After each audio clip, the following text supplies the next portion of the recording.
बिस्मिल्लाहिर्रहमानिर्रहीम। अस्सलाम वालेकुम। आपकी खिदमत में डॉक्टर अमजद चीमा हाजिर है। आज एक नई वीडियो के साथ, एक नई दवाई के साथ। आज की दवा है हमारी आर्निका मोंटेना। ये फर्स्ट ईयर के सिलेबस में शामिल है। फर्स्ट ईयर के तालिब इल्म इसको पढ़ते हैं। आर्निका मोंटेना पूरा नाम है इसका। नाज़रीन कराम, आर्निका जो है ये उन पॉलीक्रेस्ट रेमडीज़ में शामिल है जो हमारे क्लिनिक पे रोज़मर्रा के इस्तेमाल में आती है। मैं इस दवाई की एक इंटरेस्टिंग बात, दिलचस्प बात जो वीडियो के एंड में बताऊंगा। शुरू में इसके वहीं से करता हूं जिसके लिए जिन अलामत के लिए ये दवाई मशहूर है या जिन अलामत के लिए ये दवाई पहचानी जाती है। अब उर्फ़ आम में या आम लोगों के ज़ुबानों पर ये दवाई आर्निका चोटों के लिए इस्तेमाल होती है, चोटों के लिए दी जाती है। चोटों के नतीजे में आने वाले ज़ख्मों के लिए दी जाती है। ये इसके लिए मशहूर दवा है।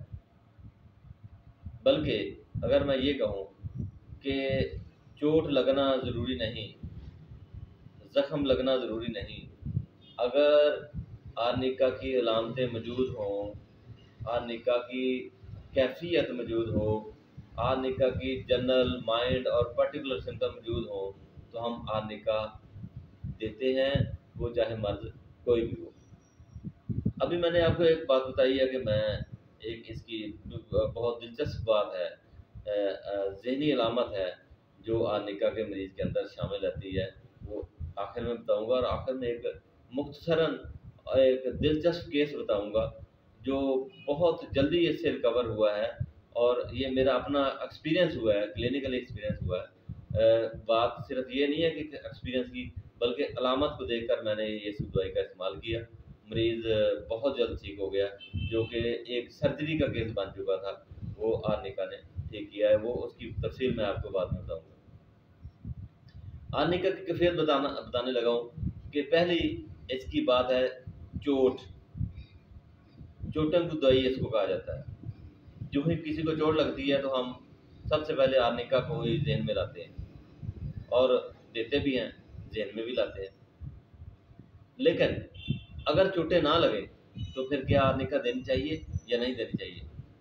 तो मैं अपने तालिब इल्म और तुलबा तालबात से भी कहूँगा कि ये हरगिज़ ना सोचें, अपने दोस्तों को, होम्योपैथिक डॉक्टर्स को कहूँगा, ये हरगिज़ ना सोचें कि आर्निका सिर्फ चोटों की दवाई है।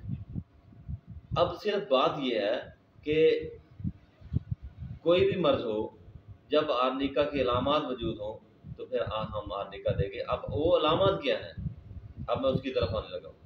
वो अलामत ये है कि मरीज़ की जो कैफियत हैं उसमें ऐसे दर्द होते हैं, अलामत के अंदर ऐसे दर्द होते हैं जो चोटों लगने वाले हैं, जो चोट लगने वाले दर्द हैं। मरीज़ आकर कहता है कि मेरे जिस्म में दुखन हो रही है, और दुखन इस तरह हो रही है जैसे चोट लगी है, जैसे किसी ने मारा पीटा गया हो, जैसे किसी ने बहुत ज़्यादा मुक्के मारे हों या डंडे मारे हों। इस तरह के जिस्म के अंदर कैफियत पैदा हो जाती है। अब इस कैफियत के अंदर दो चीज़ें आती हैं। नंबर एक, मरीज़ कहता है कि मुझे हिलाया ना जाए, मरीज़ कहता है मुझे छुआ ना जाए, इससे इसको तकलीफ़ होती है। अब समझ आए, जिसको चोटें लगी हैं, अगर हम हाथ लगाएंगे या उसको पकड़ेंगे तो मरीज़ के अंदर वो कैफियत जो है ना वो नागौर गुजरेगी, मरीज़ को तकलीफ़ में इजाफा हो जाएगा। छूने से, टच करने से, छूने से इसकी तकलीफ़ों में इजाफा होता है। असाबी लिहाज से, जिस तरह मैंने आपको जसीमियम के अंदर बताया था कि ये असाबी दवा है, इसके भी असाब ही मुतासर होते हैं आर्निका की दवाई के अंदर। इसलिए ये इस तरह की कैफियत इसके अंदर पाई जाती है। जैसे चोट लगी है और मरीज़ को मारा पीटा गया है, मरीज़ के अंदर जो है वो इतनी कमज़ोरी आ जाती है, ऐसे कैफियत मरीज़ लेटा रहता है और हरकत इसलिए नहीं करता क्योंकि उसके जिस्म की सारी दुखन जो है वो तकलीफ़ों में इजाफा हो जाता है। अब आते हैं इसकी ज़हनी कैफियत की तरफ। ज़हनी कैफियत भी इसके मरीज़ के अंदर बहुत नुमायाँ तौर पर पाई जाती है। मरीज़ ज़हनी तौर पर भी थका मांदा होता है, फ़ियर होता है, खौफ होता है, और जैसे मैंने अभी आपको बताया कि जिस्मानी तौर पर भी इसको खौफ होता है, और जिस्मानी तौर पर भी इसको खौफ होता है, और ज़हनी तौर पर भी इसको खौफ होता है कि वो अप्रोच ना करे, इसको छुए ना। जिस्मानी तौर पर ये इसका जिस्म जो है वो बेराम होता है, बेचैन होता है, लेकिन वो हरकत करना पसंद नहीं करता क्योंकि दुखन जो है वो बढ़ जाती है। बिल्कुल इसी तरह जैसे जिस्मानी तौर पर मरीज़ थका मांदा होता है, उसको जिस्म के अंदर चोट के दुखन होती है, चोट के दर्द होते हैं, जैसे चोट लगी है, मारा पीटा गया हो। दिमागी तौर पर भी ये बंदा प्रोस्टेट का शिकार हो जाता है, यानी फ्रस्ट्रेशन इसकी जो है वो बढ़ जाती है, और ये मरीज़ जो है वो अपने करीब किसी को बैठने नहीं देता, अकेला रहना चाहता है। पेन, सर दर्द, सर की दर्द, सर के अंदर, फिर वही बात आई, हम देखेंगे हिस्ट्री, आया चोट तो नहीं लगी, मरीज़ को चोट तो नहीं लगी, मरीज़ की कैफियत जो है वह चोट की वजह से सर दर्द नहीं हुआ कभी, या पहले इसको चोट तो नहीं लगी।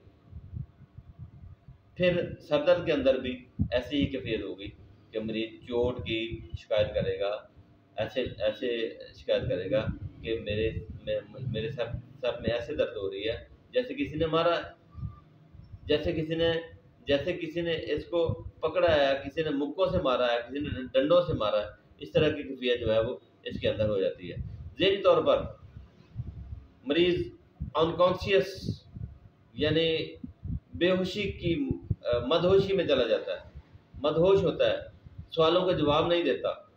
इसको थोड़ा सा हिलाया जाए, इसको जगाया जाए तो सवालों का जवाब देता है, देकर फिर मदहोशी की तरफ चला जाता है।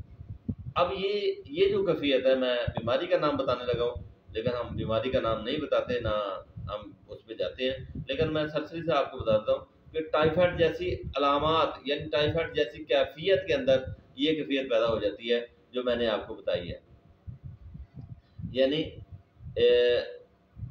अनकॉन्शियसनेस, मदहोशी, मरीज़ मदहोश हो जाता है, अगर उसको जगाया जाए तो जाग जाता है, लेकिन सवाल का जवाब देने के बाद वो फ़ौरन फिर मदहोशी में चला जाता है। अच्छा, इसी के अंदर यही कैफियत है जो मैंने आपको आखिर में बतानी है, एक ज़हनी कैफियत है इसकी, इसी अलामत के तहत, लेकिन अभी मैं आपको आखिर में बताऊंगा कि वो क्या है। बड़ी इंटरेस्टिंग है इस मामले में कि मरीज़ बीमार भी हो और अपने आप को महसूस करे कि मैं बीमार नहीं हूँ। इस तरह की एक और दिलचस्प अलामत जो मैं आपको बाद में बताऊंगा, यानी मरीज़ बीमार भी हो लेकिन वो कहता है कि मैं बीमार नहीं हूँ। तो इसके अलावा जिस्मानी फेस इसका हॉट होता है, गर्म होता है, बुखारों में खास तौर पर। बॉडी इसकी कूल होती है, यानी सर के अलामात जो हैं वो इसकी गर्म की तरफ माइल होती है, सेक निकलता है, हीट होती है, लेकिन बाकी बॉडी पर आप हाथ लगाएंगे तो इसका जो है ना वो जिस्म जो है वो ठंडा होता है, यानी अपर बॉडी इसकी हीट होती है और लोअर बॉडी जो है इसकी कोल्ड होती है। ख़ास तौर पर ये बात बुखारों में भी पाई जाती है, और ख़ास तौर पर टाइफाइड जैसे बुखारों में इसकी कैफियत जो है वो पाई जाती है। अच्छा, एक बात और इसमें, हेमरेज यानी खून का अखराज खून, ये बड़ी अहम दवाई है अखराज खून की।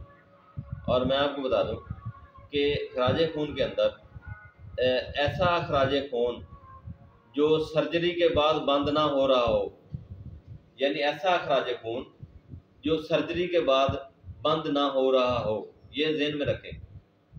दांत की सर्जरी हुई है तो दांतों के अंदर जो कैफियत होती है, खून होता है, अगर वो बंद ना हो रहा हो तो हम आर्निका देंगे तो आर्निका उसको इफेक्ट करेगी, आर्निका उसको फ़ायदा देगी और बहुत ज़्यादा फ़ायदा देगी, वो खून बंद हो जाएगा। इस तरह ऑपरेशन के बाद अगर खून बंद नहीं हो रहा, ऑपरेशन के बाद हमारी ये पहली दवाई है आर्निका, जिसको दिया जाना चाहिए, और ये बहुत जल्दी मरीज़ के दर्द जो है वो हटा देती है। मैंने खुद इसकी आजमाइश की है, खुद मैंने इसको आजमाया अपने ऊपर कि जब जब ऑपरेशन होता है, मेरे बाजू का ऑपरेशन हुआ है, ये यहाँ पर बाजू का ऑपरेशन हुआ था, हड्डी टूट गई थी, तो मैंने सबसे पहले आग निकाली और उसके बाद दूसरी दवाएं जो हमारे होम्योपैथिक सिस्टम या कोई कोई एंटीबायोटिक नहीं लिया, कोई कुछ नहीं किया, सिर्फ और कानूला की पट्टी की है, आग निकाल लेता रहा हूँ और उससे अल्लाह ने मुझे शिफा दे दिया, कोई एंटीबायोटिक नहीं लिया और किसी किस्म की ऐसी कोई एलोपैथिक एड नहीं ली सिवाय ऑपरेशन की। अब ये देखें, ये ऑपरेशन के बाद हमारी बहुत बड़ी दवाई है। और इसी इसी तरह मैं आपको बताऊं कि ड्यूरिंग ज़चकी, यानी बच्चा उन पैदाइश के दौरान ऑपरेशन से हो या नॉर्मल हो, अगर ब्लीडिंग ना रोक रही हो तो आर्निका हमारी बहुत बड़ी दवाई है, जिसको सोचा नहीं जाना चाहिए बल्कि दे देना चाहिए। अच्छा, ये इसकी कैफियत है हेमरेज की। तो ब्लड जो है वो यूटस से आए, ब्लड ब्लैडर से आए यानी मसाने से आए, ब्लड नाक से आए, ब्लड किसी भी ऑरिफिस से आए, आर्निका हमारी सबसे अव्वल की दवाई है, बशर्ते कि उसके अंदर ये अलामत हों कि ये मरीज़ ऐसे महसूस करे जैसे मरीज़ को चोट लगी हुई है। इसके अलावा मैं आर्निका की एक और कैफियत आपको बताना चाह रहा हूँ कि इसके अंदर पेशाब की जुमला अलामत भी पाई जाती है। पेशाब की जुमला अलामत मैंने आपको शुरू में बताया था कि एक बात आपको बताऊंगा, एक केस बताऊंगा, वो इसी तरह का केस है जो मैंने आपको पेशाब से मुतल्लिक़ बताने लगा हूँ। अलावा पेशाब गैर इरादी तौर पर निकल जाता है, गैर इरादी तौर पर निकल जाता है। अब सदमे जैसी कैफियत में अगर मरीज़ हो तो ऐसी कैफियत में अक्सर पेशाब जो है वो गैर इरादी तौर पर निकल जाता है। आर्निका इस मामले की सबसे अव्वल की दवाई है। अगर इसके अंदर हिस्ट्री मौजूद हो कि मरीज़ को चोट लगी है या ऑपरेशन की हिस्ट्री मौजूद हो या इस तरह की और कैफियत मौजूद हो, तो फिर आप यकीन से कह सकते हैं कि आर्निका हमारी जो है 100% छोटे के साथ आर्निका आप देंगे तो उसका इफेक्ट होगा और वो आप मरीज़ पर असरअंदाज होगी और फ़ौरन होगी। मैं एक इसी पेशाब से मुतल्लिक़ा, यूरिन से मुतल्लिक़ा एक मरीज़ की कैफियत आपको बताता हूँ जो मेरे क्लिनिक पे आया। तो कैफियत क्या थी कि उसकी पेशाब वाली नाली के अंदर कोई डिफेक्ट था, यूरेथ्रा के अंदर कोई मसला था। तो डॉक्टर्स ने, सर्जन ने उनको पहले पेशाब वाली नालियाँ लगाई, उससे भी काम ना बना क्योंकि पेशाब वाली नाली लगाने से अक्सर यूरेथ्रा रैप्चर हो जाता है और रैप्चर होने के बाद वो मुकम्मल तौर पर मफलूज होना शुरू हो जाता है, उसका फालिज हो जाता है। इसी तरह ऐसे पेशेंट के साथ हुआ है। फिर उन्होंने एक किस्म की सिलाई होती है जो पेशाब वाली नाली में फेरी जाती है और जब वो फेरी जाती है तो वक्ती तौर पर यूरिन आ जाता है, लेकिन उसका नुकसान ये होता है कि वक्त गुजरने के साथ साथ वो पेशाब वाली नाली को मज़ीद डैमेज करता चला जाता है, डैमेज करता चला जाता है। एक वक्त ऐसा आता है कि वो नाली भी उसमें से नहीं गुजरती और जब नाली नहीं गुजरती तो पेशाब जो है वो बिल्कुल बंद हो जाता है, हमेशा के लिए बंद हो जाता है, वो वहाँ नहीं आता। यहाँ एक सर्जरी की ज़रूरत पड़ती है, यानी नाली की सर्जरी की ज़रूरत पड़ती है और सर्जरी करने के बाद फिर वो नाली को किसी और एंगल से, किसी और जगह से निकाल कर पेशाब को जारी करते हैं। वो मरीज़ मेरे पास आया, मैंने उसको देखा, मैंने सिर्फ इतना देखा, उसने कहा कि जी मेरी हिस्ट्री ये है, यानी पहले पेशाब वाली नाली रैप्चर हुई है, रैप्चर होने के बाद उसको ये बैग, यूरिनरी बैग लगाया, यूरिनरी बैग ने भी जवाब दे दिया, फिर मैंने सिलाइयाँ भी लगाई हैं, अब सिलाइयाँ भी जवाब दे गई हैं, अब मेरा पेशाब बंद है, मैं तकलीफ में मुबतला हूँ, तकलीफ बहुत ज़्यादा हो रही है। तो इसलिए आप कुछ, अगर आपके पास कोई मदद है तो करें। तो मेरे पास, क्योंकि किताबों में ये बात लिखी हुई है, ऐसी सर्जरी की कैफियत, ऐसी जो कैफियत है जहाँ सिलाइयाँ लगाई हों, जहाँ पर कोई सर्जरी का काम हुआ हो, तो आर्निका सबसे अव्वल की दवाई है। मैंने उस मरीज़ को ये दवाई दी और यकीन जाने एक आधा घंटे के बाद उसको पेशाब आना शुरू हो गया, दर्द जो है ना उसकी बंद हो गई। 2-3 दिन के अंदर उसका पेशाब बिल्कुल जो है वो नॉर्मलिटी की तरफ चला गया। अब वो मरीज़ अपनी ज़िंदगी जो है वो अच्छे तरीके से गुजारा है। मतलब बात करने का ये है कि आर्निका ऐसे मसला मसाइल की दवाई है, ऐसे कामों की दवाई है। अच्छा, इसके लिए मैंने जो ज़हनी अलामतें बताई हैं ना, बाज़ औक़ात मिर्गी के मरीज़ भी इससे ठीक हुए हैं, मिर्गी मिर्गी के मरीज़ भी ठीक हुए हैं। आप देखें कितनी बड़ी बीमारी है और कितनी आम लिहाज से छोटी सी दवाई आर्निका जिसको हम इतनी अहमियत नहीं देते। थोड़ा सा मैं किडनी का जिक्र भी कर दूं। किडनी स्टोन के लिए भी इसकी अहमियत है, किडनी स्टोन में भी इसने काम किया है और किडनी स्टोन में भी आप इसको दे सकते हैं, लेकिन जब इसकी अलामतें मौजूद हों। हार्ट पेन, लिवर पेन, पित्ते की पथरियों के दर्द, जुमला दर्द, अगर दर्द ऐसे हों जैसे मारा पीटा गया हो और दर्द ऐसे हों जैसे मरीज को किसी ने ठीक ठाक लतरेशन जिसको हम और में कहते हैं वो की हो, तो आर्निका उसकी दवाई है। वो मर्द चाहे कोई भी हो, मैं बार बार कहता हूँ। हानीमन जिसकी तस्वीर ये मेरे पीछे लगी हुई है, ये इंसानियत का बहुत बड़ा इसके अंदर इंसानियत थी और इंसानियत इसकी एहसानमंद है कि इसने हमारे अंदर एक ऐसी सिस्टम पैदा किया कि जिसने इंसानों को, मरीज़ों को, बेशुमार मरीज़ों को ऐसी बीमारियों से निजात दिलवाई है जो बिल्कुल लाइलाज हो चुकी थी और उनका इलाज मुमकिन नहीं रहा था। तो इनका हम एहसानमंद है, हानीमन का, इस्माइल हानीमन। तो ये इन्होंने बहुत सारी दुआओं की आजमाइश भी की और बहुत सारी दुआओं की आजमाइश बाद में आने वाले बहुत सारे होम्योपैथ ने की। उनमें से एक आर्निका है जिनकी आजमाइश जो है वो डॉक्टर हानीमन ने की है।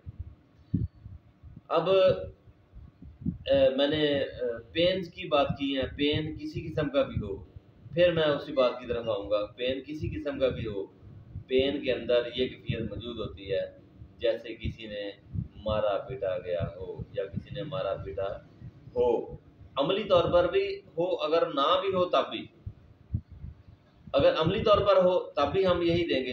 हादसा हो गया, एक्सीडेंट हो गया, तब भी हम यही दवाई देंगे आर्निका।